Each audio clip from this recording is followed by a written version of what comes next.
Bonsoir à toutes et à tous. Un journal que nous ouvrons tout de suite avec la grande mosquée de Paris qui a annoncé dans un communiqué que le Ramadan prenait fin ce dimanche 30 mars. Notre commission religieuse s'est réunie à la grande mosquée de Paris avec plusieurs fédérations musulmanes nationales. La commission a constaté la possibilité d'observer la nouvelle lune et a ainsi déterminé la date de l'Eid el-Fitr au dimanche 30 mars 2025.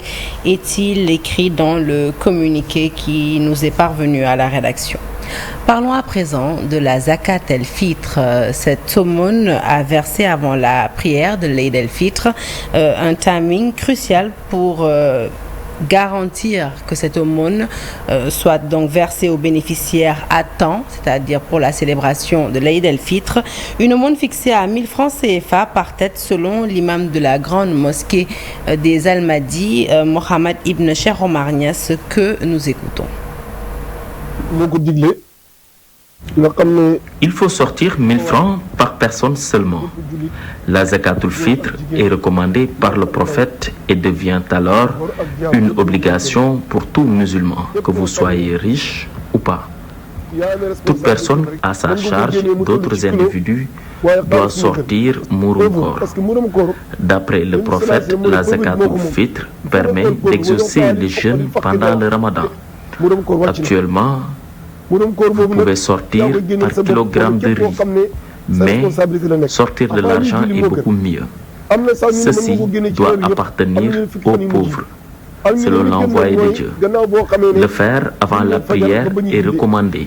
Mourum Kor est très important car elle efface les péchés commis durant notre jeûne.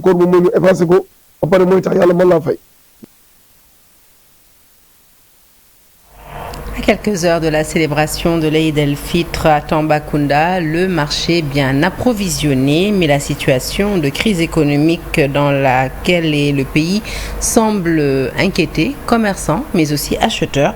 Les lamentations viennent de toutes parts et les populations évoquent tous un manque de ressources, une situation qui risque de compromettre la fête chez de nombreuses familles. Le reportage est signé Mamadou Diouf. À seulement quelques heures de la célébration de la fête de Korité, le marché est bien approvisionné à Tambacounda. Mais la situation de crise silencieuse dans laquelle sombre le pays semble inquiéter les commerçants et acheteurs que nous avons rencontrés. Les lamentations viennent de tous bords et ils évoquent tous le manque d'argent. Cette année, le marché est bien approvisionné, surtout en denrées de grande consommation comme l'oignon et la pomme de terre. Mais le seul problème est que nous peinons à avoir des acheteurs, pour faute de moins. Comparé aux années précédentes, les choses ne marchent pas comme il faut cette année. Les clients viennent en masse au marché, mais peu sont ceux qui achètent des chaussures. Peut-être ils sont beaucoup plus préoccupés par les denrées de première nécessité, car comme nous le savons tous, c'est la crise un peu partout. Les gens veulent vraiment acheter, mais ils n'ont pas d'argent. C'est ça le problème.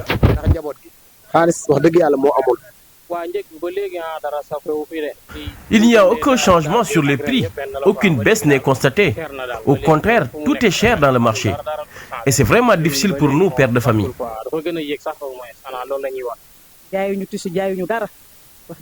Jusque-là, nous n'avons rien vendu en cette veille de fête. Et c'est vraiment dur pour nous, les commerçants. Parfois, en fin de journée, on se retrouve avec 10 000 ou 15 000 francs CFA pour un magasin dont la valeur est estimée à plus de 30 millions. C'est une catastrophe. Les temps sont vraiment durs.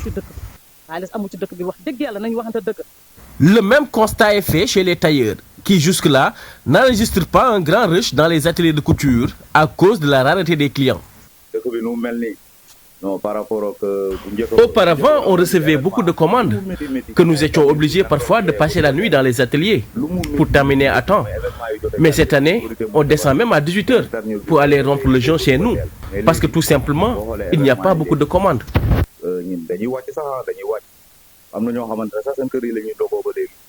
Malgré un marché bien achalandé, le panier de la ménagère peine à se remplir pour beaucoup de familles à Tambacounda. Une situation qui risque de compromettre la fête de Korité.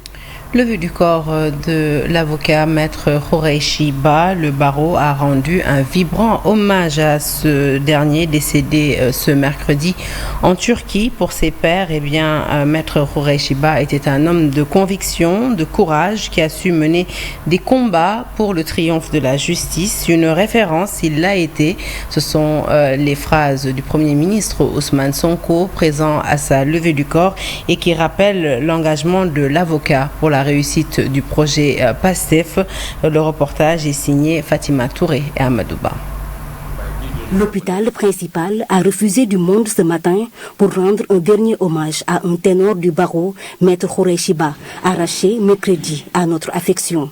37 ans de loyaux services, il est considéré par ses pairs comme un avocat exemplaire qui a représenté dignement le barreau. Ton extraordinaire générosité, à laquelle tu nous as tant habitués et pour laquelle nous ne cesserons de te remercier, n'avait d'égal que ton obstination à refuser toute compassion ou assistance. Les vents contraires, le sifflement des balles et le souffle de l'adversité étaient pour toi une musique exquise, ta raison de vivre et le sens de ta vie. Cher Khoureyssi Ba, nous te remercions pour celui que tu as été et te disons notre fierté de t'avoir compté parmi nos membres. Il avait une culture immense. Il était aussi d'une très grande piété. Ce que tout le monde peut constater, c'est que c'était aussi un homme effacé. Khoureyssi, c'est quelqu'un qui a mené des combats très jeunes.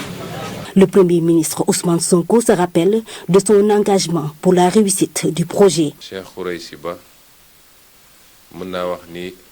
membre informel du gouvernement. Je peux dire que maître Khoureyssi Ba était un membre informel du gouvernement.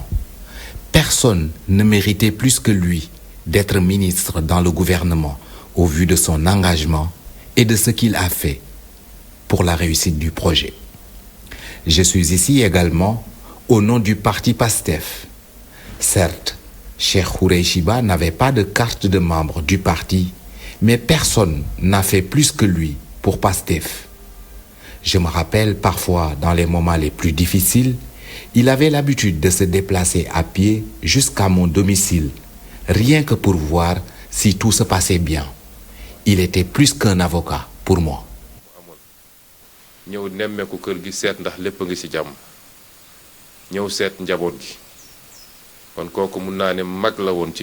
Maître Khoureyssi Ba repose désormais au cimetière Bakia de Yoff.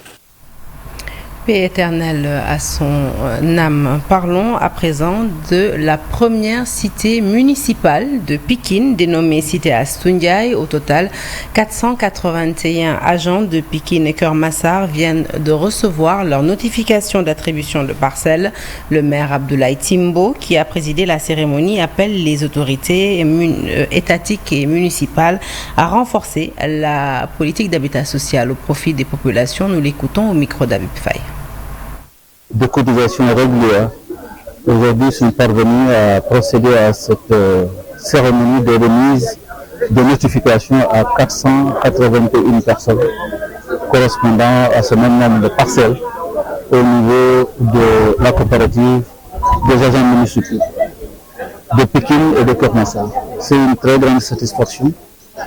Une très grande satisfaction, d'autant plus que nous savons tous que la grande préoccupation de tout travailleur, c'est surtout d'avoir un gîte pour soi et pour sa famille. Celui-là, aujourd'hui, qui a été posé comme préoccupation à leur niveau, c'est vraiment l'électrification du site. Et à ce niveau-là, la ville de Pikine va encore faire les efforts, va encore les accompagner par une subvention très modique d'ailleurs, parce que c'est juste un montant de 45 millions qu'il faut faire pour qu'ils puissent avoir l'électrification sur le site. Et Inch'Allah Rabbi, la ville s'engage aussi à donner la subvention à ce niveau-là. Hors de Dakar, Mbarassane, c'est dans la commune de Taïba, Moutfa, une équipe de médecins et agents vétérinaires ont soulagé population, mais aussi bétail d'un certain nombre de pathologies à travers des journées de consultation médicale. Les équidés et les petits ruminants ont été préparés aux travaux champêtres. Le point, c'est avec Babacar Diouf et Nongo Ndiaye. C'est toute une population avec des moyens très limités qui a bénéficié de cette initiative de Serigne Ahmadou Mbacké Maoul Hayat dans le village de Mbarassane. Deux échographies, donc échographie femme enceinte et d'autres types d'échographie abdominopelvienne. Donc pour ce qui est de la circoncision, on a plus de 55 enfants qui sont en train d'être circoncis au moment où je vous parle, gratuitement à nos frais, et le suivi se fera par Maoul Hayat Santé jusqu'à leur guérison. Pour ce qui est des prothèses dentaires, je l'ai dit, ça a commencé depuis le mardi. Actuellement, il y a 56 prothèses qui ont été réalisées sur 8, dont 8 sont des prothèses totales. C'est-à-dire que l'ensemble des dents ont été remplacées au nombre de 8. Pour ce qui est de la pédiatrie, actuellement, on est à environ 50 enfants. Le bétail a aussi été consulté et soigné en prélude à l'hivernage qui s'approche. De moins, des millions pour offrir une santé de qualité à ces animaux, pour préparer les travaux champêtres. Tout le monde sait que l'agriculture et l'élevage est la base d'un développement. C'est pourquoi le Cheikh n'hésite pas à regrouper des moyens pour développer ce secteur. Les bénéficiaires, très satisfaits, rendent grâce au Seigneur et remercient le bienfaiteur Serigne Ahmadou Mbacké et le Daïra Maoul Hayat.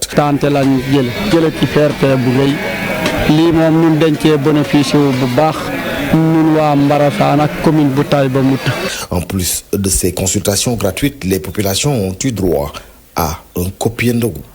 L'association Yayu étudiants yi est née pour accompagner justement cette tranche de la population. Ces femmes se disent prêtes à les accompagner pour que les étudiants puissent évoluer dans un espace universitaire stable et pacifique. Elles comptent mettre, ces mamans d'étudiants, mettre en place des passerelles de communication entre justement le mouvement estudiantin et les autorités. Fatou Diagne en est la présidente. Elle nous en dit plus au micro d'Alune Diagne. Il faudrait qu'on les accompagne, qu'on essaie de créer des passerelles de communication, d'information entre les institutions universitaires et l'État du Sénégal.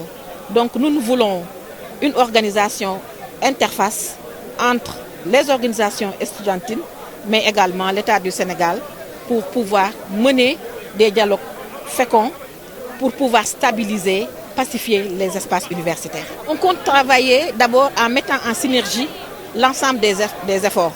Je pense que l'étudiant qui entre à l'université a besoin de faire ses études et de sortir. Nul étudiant ne veut, par exemple, entrer à l'université, au lieu de faire 4 ans, faire plus de 4 ans. Donc, nous avons les mêmes objectifs. L'objectif principal, c'est de créer un cadre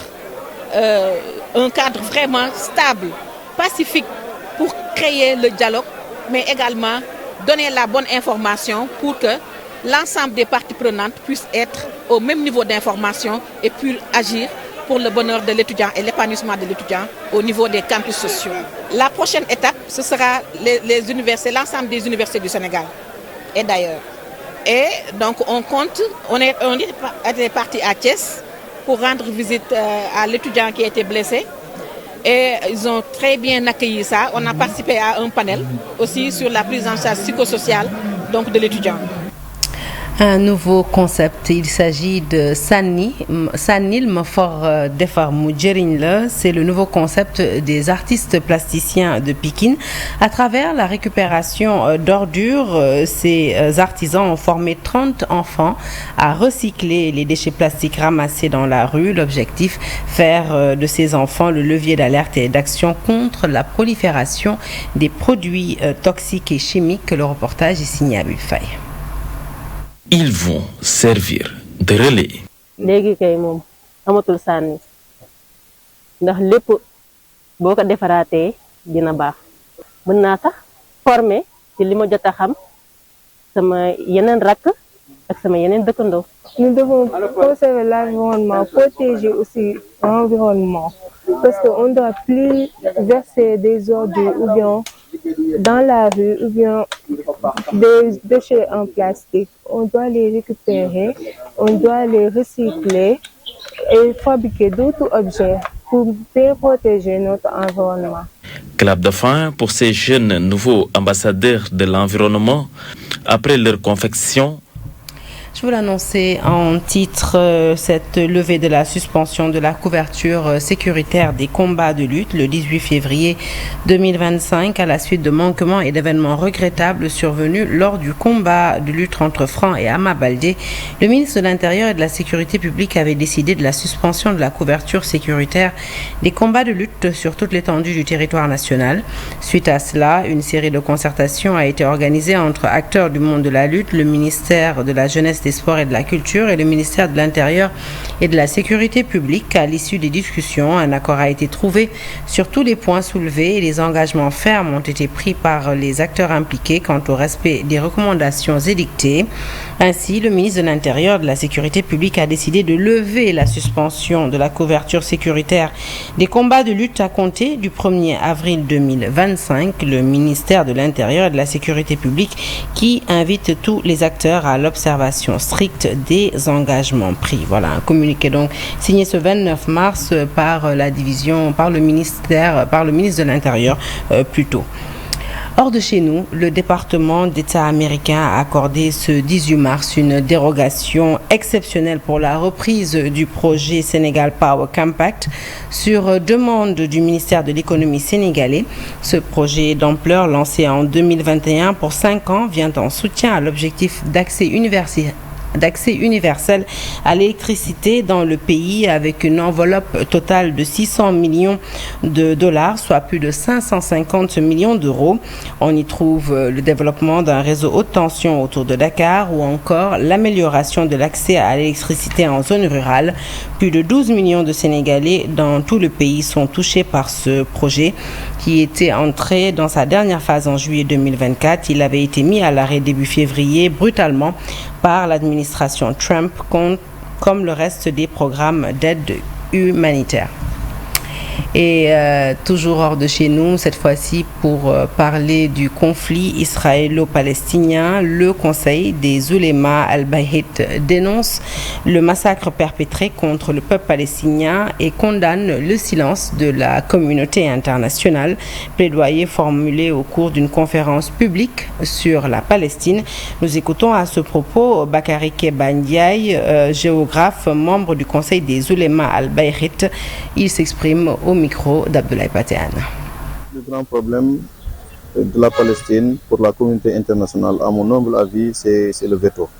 Donc, ils sont 197 pays, il n'y a que 5 pays qui peuvent dire non, et l'ONU ne bouge pas.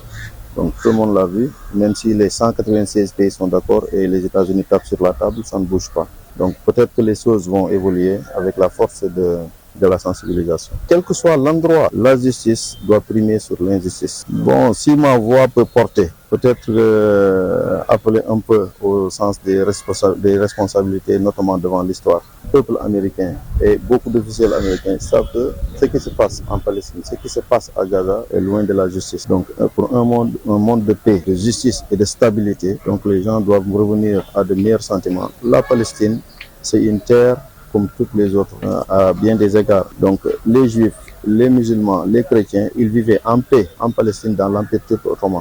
Donc, c'est après l'arrivée d'un sionisme radical que tous ces problèmes-là vont commencer.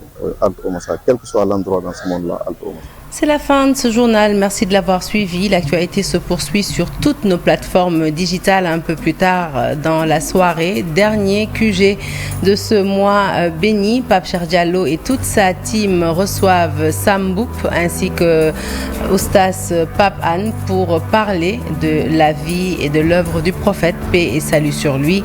Déwénati à tous nos téléspectateurs dans la diaspora et excellente suite de programmes en notre compagnie. Merci.